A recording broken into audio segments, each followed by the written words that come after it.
வணக்கம் மக்களே.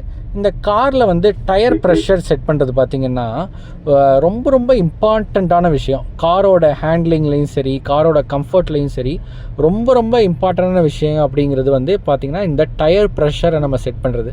ஸோ இந்த டயர் ப்ரெஷரை செட் பண்ணுறதுக்கு யூஸ்வலாக பார்த்திங்கன்னா நம்மளுக்கு டோருக்கு பின்னாடி அந்த பி பில்லரில் பார்த்திங்கன்னா உங்களுக்கு டயர் ப்ரெஷரோட அளவு வந்து உங்களுக்கு கொடுத்துருப்பாங்க. அந்த கம்பெனியோட மேனுஃபேக்சரோட அளவு வந்து ஒவ்வொரு டயருக்குமே கொடுத்துருப்பாங்க. இத்தனை PSI அடிக்கணும் அப்படின்னு சொல்லிட்டு உங்களுக்கு கொடுத்துருப்பாங்க.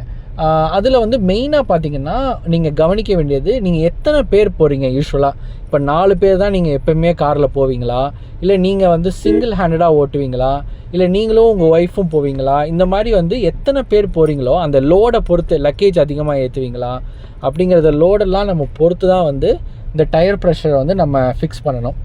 ஸோ யூஸ்வலாக வந்து நீங்கள் வந்து ரொம்ப கம்மியான பீப்புள் தான் போகிறீங்க, அதாவது நீங்கள் செல்ஃப் ட்ரைவாக பண்ணுறீங்க, இல்லை உங்கள் ஒய்ஃபை மட்டும் தான் கூப்பிட்டு போகிறீங்க அப்படின்னா 4 டயர்லையுமே ஒரே ப்ரெஷர் அடிக்கிறது ரொம்ப ரொம்ப இம்பார்ட்டன்ட். சம் கேசஸில் பார்த்தீங்கன்னா ஒரு சில கேசஸில் சம்டைம்ஸ் வந்து நம்ம அந்த வில்லேஜான பேட்சி ரோட்ஸ்லாம் போகும்போது அதிகமாக நீங்கள் அந்த மாதிரி ரோட்டில் போகிறீங்க, அவங்களோட ரெகுலர் ரூட் வந்து பார்த்திங்கன்னா அந்த மாதிரி பேட்சி ரோட்ஸில் இருக்குது, நிறைய பாத் ஹோல்ஸ் இருக்குது. அந்த மாதிரி சமயங்களில் முன்னாடி இருக்கிற டயர் ப்ரெஷரை விட ஒரே ஒரு PSI வந்து பின்னாடி வந்து கம்மியாக இருக்கணும். ஃபார் எக்ஸாம்பிள் 33 PSI நீங்கள் முன்னாடி டயருக்கு செட் பண்ணுறீங்க அப்படின்னா பின்னாடி வந்து 32 PSI செட் பண்ணணும். இது வந்து உங்களுக்கு கொஞ்சம் கம்ஃபர்ட்டும், அந்த பாத் ஹோல்ஸ் நிறைய இருக்கிறதுனால கொஞ்சம் கம்ஃபர்ட்டும் கொஞ்சம் ஹேண்ட்லிங்கும் உங்களுக்கு கொடுக்கும். அது போக நீங்கள் நார்மலான ரோட்ஸில் தான் ஓட்டுறீங்க அப்படின்ற பட்சத்தில் நீங்கள் மட்டும் தான் செல்ஃப் ரைட் நிறையா பண்ணுறீங்க அப்படின்னா எல்லா டயருக்கும் ஒரே ப்ரெஷர் அடிக்கிறது வந்து ரொம்ப ரொம்ப இம்பார்ட்டன்ட். அதே மாதிரி அதை வந்து நீங்கள் ரெகுலராக வந்து செக் பண்ணிகிட்டே இருக்கணும். ஃபார் எக்ஸாம்பிள் இப்போ வந்து எல்லா காரோட டயரும் பார்த்தீங்கன்னா டியூப்லெஸ் டயரில் தான் வந்து வருது. அப்போ இந்த டியூப்லெஸ் டயரில் என்ன ஒரு பெரிய plus point and minus point அப்படின்னா, ப்ளஸ் பாயிண்ட் வந்து நீங்கள் ஏதாவது ஒரு ஆணி குத்துது அப்படின்னா வந்து உங்களுக்கு டக்குன்னு வந்து காற்று ஃபுல்லாகவே இறங்கிறாது. அது வந்து பார்த்திங்கன்னா அப்படியே காற்று வந்து ரொம்ப மெல்லமாக தான் இறங்கும். ஸோ அந்த மாதிரி சமயங்களில் உங்களால் வந்து ஒரு இடத்துல இப்போது பஞ்சர் ஆகிடுச்சு அப்படின்னா ஒரு வீட்டுக்கோ, உங்களோட வீட்டுக்கோ, இல்லை வந்து சேஃபான இடத்துக்கோ உங்களால் வந்து அதை காரை வந்து கொண்டு போக முடியும். பஞ்சர் ஃபுல்லாக காற்று இறங்குறதுக்குள்ளாடி உங்களால் கொண்டு போக முடியும். ஆனால் அதே டிஸ்அட்வான்டேஜாகவும் இருக்கும். உங்களுக்கு வந்து ஃபஸ்ட்டு ஆணி குத்தி இருக்கா இல்லை பஞ்சர் ஆகிருக்கான்றதே உங்களுக்கு தெரியாது இல்லையா. ஸோ அப்போது அந்த சமயத்தில் என்ன பண்ணணும் அப்படின்னா, நீங்கள் வந்து வீக்லி ஒரு ரெகுலராக வந்து நீங்கள் வந்து உங்களோட டயர் ப்ரெஷரை வந்து நீங்கள் தனியாக வீட்லையோ, நீங்கள் அமேசான்லேயே பார்த்தீங்கன்னா நிறைய டயர் இன்ஃப்ளேட்டர்லாம் கிடைக்கிது. அதே மாதிரி ப்ரெஷர் செக் பண்ணுற கேஜஸுமே கிடைக்கிது. அந்த மாதிரி நீங்கள் வந்து வாங்கி வச்சுக்கிட்டு வீக்லி நீங்கள் வந்து ரெகுலராக உங்களோட டயரை வந்து நீங்கள் செக் பண்ணணும்.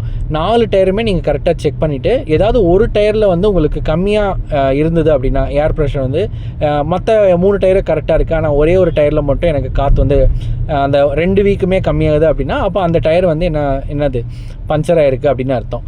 அப்போ அதை நம்ம வந்து இது பண்ணிக்கலாம்.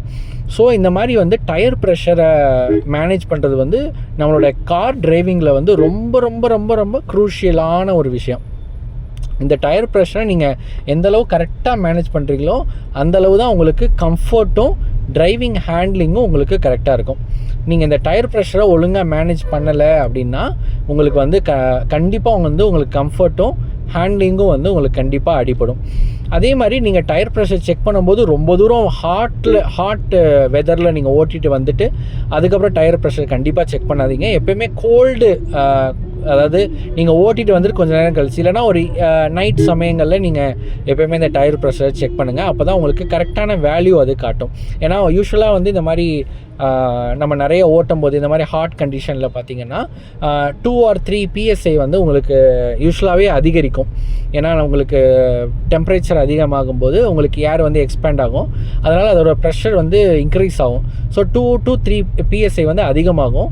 ஸோ அப்போ நீங்கள் வந்து ஏரை செக் பண்ணி அடிச்சிங்கன்னா கோல்டான வெதரில் உங்களுக்கு ஏர் வந்து கம்மியாயிடும், ப்ரெஷர் வந்து கம்மியாயிடும். அதனால் எப்போயுமே வந்து ஒரு கோல்டான வெதரில் நீங்கள் வந்து டயரை செக் பண்ணணும்.